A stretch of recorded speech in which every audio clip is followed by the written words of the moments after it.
Where your treasure is, there will your heart be also. God has hidden unlimited treasures in His Word. Every time we open it, we can discover a new treasure, or admire an old one. What will we find today? Let's dig in. Here's Carla Early with Treasure Hunt in the Word.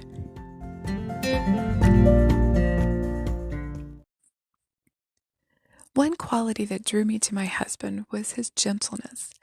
He was gentle in his hugs and holding my hand, and in other physical ways, but also in emotional ways. Unlike some other guys I'd known, he was kind, considerate, and thoughtful. Even his criticisms always come across in a gentle way.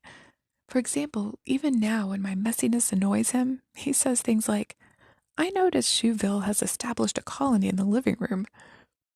And when I clean, he almost always acknowledges it. "Thank you for doing the laundry," or "the bathroom looks nice."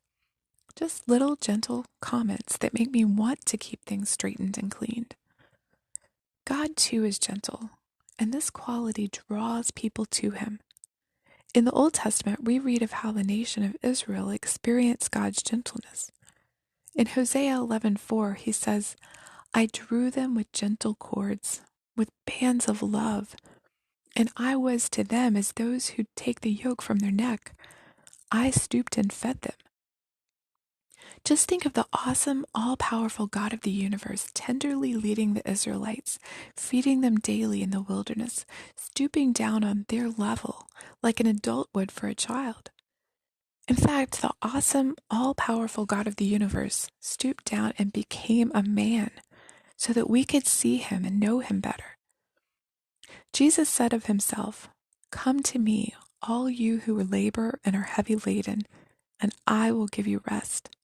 Take my yoke upon you and learn from me, for I am gentle and lowly in heart, and you will find rest for your soul.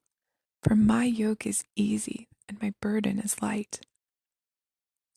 Beloved, He knows and He cares, and He offers you rest. How gentle our God is.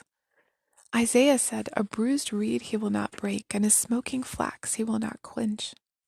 Yes, He sees our struggles, physically, emotionally, and spiritually.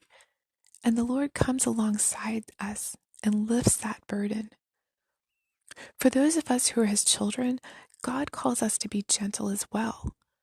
Throughout the New Testament, the characteristic of gentleness can be found in many lists of Christian qualities, like the fruit of the Spirit. Paul tells the Ephesians, "Be completely humble and gentle. Be patient, bearing with one another in love." When we see another person falling into sin, we are to restore that person gently in love. Gentleness isn't one of those qualities that we normally pray for, like peace, patience, and self-control, but it's essential if we are to be like Christ. In fact, it makes us stand out. Peter tells women, don't be concerned about outward beauty like fancy hairstyles, expensive jewelry, or beautiful clothes. You should clothe yourself instead with the beauty that comes from within, the unfading beauty of a gentle and quiet spirit, which is so precious to God. If gentleness is important to God, it should be cultivated in our lives. How can we become more gentle? And how can God use each of us because we are more gentle? You can contact us at treasurehuntintheword@gmail.com. Also, if you'd like to share a treasure God has given you by doing an episode, please contact us. You can listen to other episodes on our website, which you'll find in the description below.